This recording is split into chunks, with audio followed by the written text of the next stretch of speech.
Nay, Tay. Gusto mo? Sige po. Si Daniel po kasi may dinner sa bahay nila. Ini-invite po ako. Oh, pumunta ka! Maganda yun para ma-meet mo yung mga pamilya niya. Tama. Nay, nandun kasi stepmother niya si Ma'am Presi. Hindi pa niya ako tanggap. Dahilan lang doon, hindi ka pupunta. Ang importante si Daniel. Siya ang pahalagahan mo, hindi yung ibang tao. Mahal ka talaga ni Daniel, anak. Ano man ang sabihin nila, apihin ka, paglalaban ka niya. Kaya ako sa'yo, pumunta ka na. Tama? Gawin mo to para kay Daniel at saka kay Sir Antonio. Yes. Kaya mo yan. Sige po, pupunta po ako. Saan ka pupunta, ate? Kay na Daniel. Tara, sama ka. Samahan mo ako. Ayoko nandun si Rafael. O, yan na naman kung nandun siya. Mag-aaral pa ako, marami akong gagawin sa school. Anong meron? Ewan ko kayo.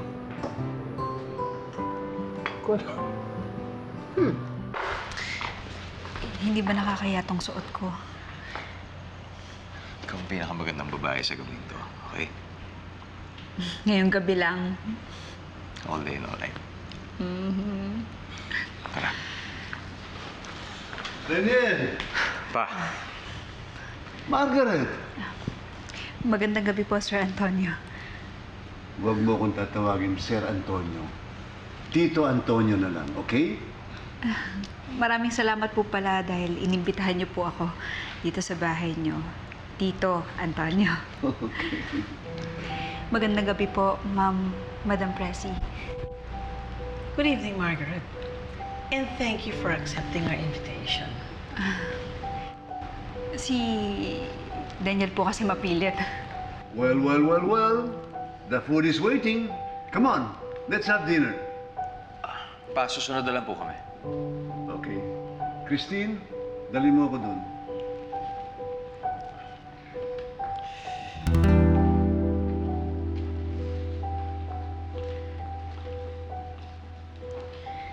Anong iniisip mo? Si Elias. Hindi ba napag-usapan na natin to? Na kahit gaano kahirap yung sitwasyon, kahit may panganib kay Elias, hindi tayo magpapadala. Alam ko, pero hanggat hindi pa siya nahuhuli, delikado pa rin tayo. Ikaw, ako ang pamilya natin. Ngayon meron akong naisip. Akong okay lang sa'yo. Tulungan mo ako. Ano? Sa ngayon, tahimik at nagtatago si Elias. Pero alam ko nag-aantay lang yun ang pagkakataon para umatake ulit. Now, dalawang tao lang ang mahalaga sa kanya. Si Sammy tsaka ikaw. Ngayon wala na si Sammy. Ikaw nandiyan ka pa. Ikaw lang ang tatanging koneksyon sa kanya ngayon. Tsaka sa akin. Paano kita matutulungan? Naisip ko, kailangan natin ipaalam sa kanya ang relasyon natin. I-a-announce natin sa lahat. Gagawa tayong paraan. At kapag malaman niya to, magagalit siya at lalabas siya. Kung saan man siya nagtatago, alam ko hahanapin niya ako.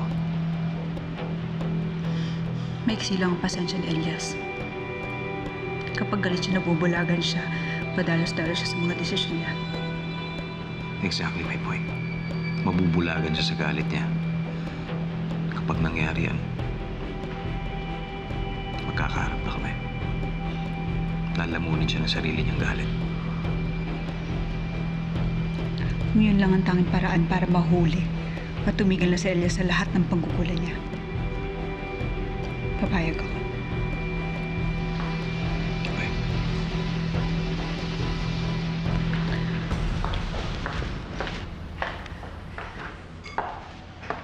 Rafael.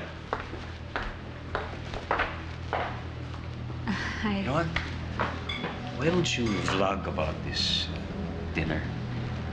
Okay? Let's celebrate. Sige. Okay? All right. Pa, Tita.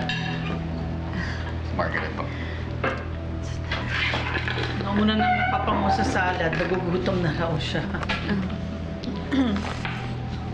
Hello everyone! It's me again and welcome back to the vlog. Tonight is a special night. It's a celebration of love. Let's go meet the family.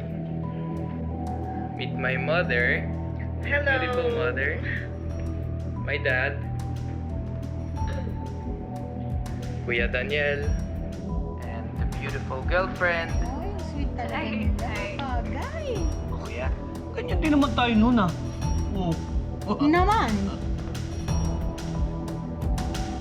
Kuya, Ate Margaret, kiss naman dyan. Show the world how much you love each other. Sige na, Ate Margaret. Kuya Daniel's waiting. Kiss naman dyan. Kiss! Kuya, yes. Yes, yes. Ano pa siya?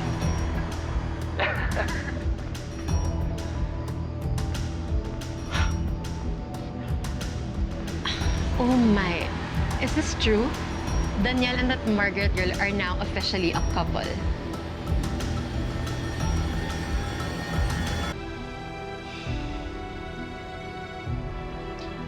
Pinagago talaga ako. Gagawan na to!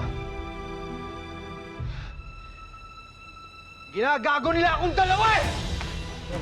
Relax lang. Yes, yes, yes. Tol, hindi ko sila hayaan maging masaya.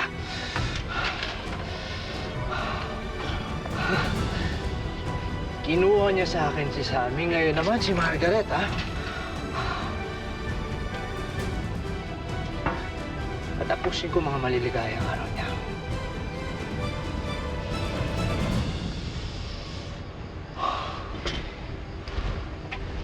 Ang gagawin mo? Sabihin ko yung totoo. Malalaman ng buong mundo kung sino ang totoong kriminal. Malalaman ng lahat ng kasinungalingan niya.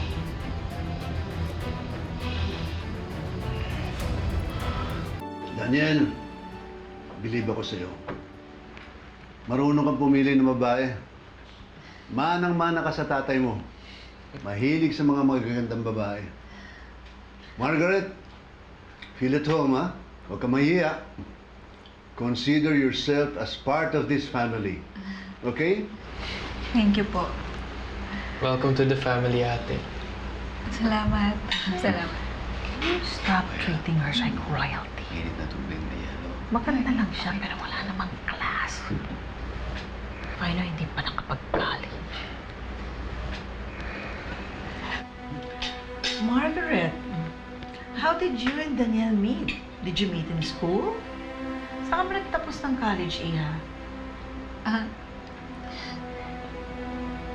hindi po ako nakapagtapos. Oh, that's sad. So, what did you say your family name was again? Tolentino po. Tolentino. So, you must be related to the Asinderos of Tagaytay? Hindi po. Mahirap lang po kasi kami.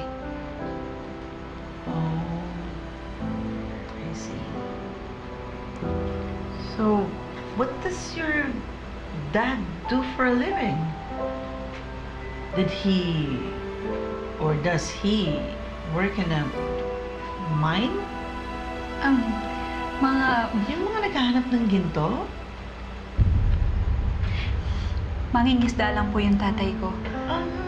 Ayan, pala nakabing. Why don't we start with dinner? Kasi gutom na yung girlfriend ko. Yeah, I forgot. I'm sorry, Iha. Okay, let's eat. Yun na naman. Daniel treats his girlfriend like gold. Oh, thank you. Sige, bawal na. Salamat.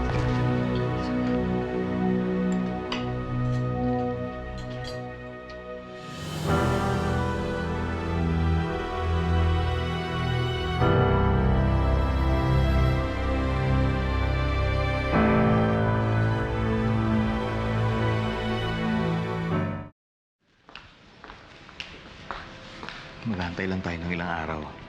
Yung pinost ni Rafael, mga ilang araw lang yan, sigurado mag-viral na yan. Makikita na niya yung sigurado. At magagalit na siya at lalabas na siya. Pero Daniel, nag-aalala ko para sa'yo. Kung magalala, handa ako para sa kanya. Nandito lang ako.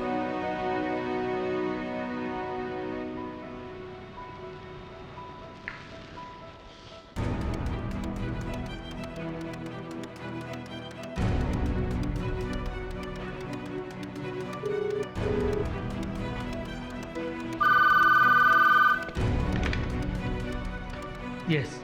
Ito ba si Police Regional Director Fontabella? Yes, ako nga. Sino to? Hindi na mahalaga yun.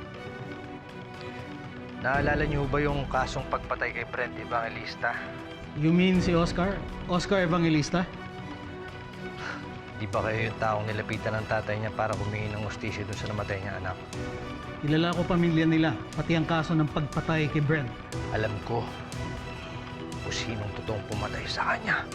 Matagal na balita na yan. Nahuli na din na pumatay si Elias Ledesma, one of the most wanted criminals sa ngayon.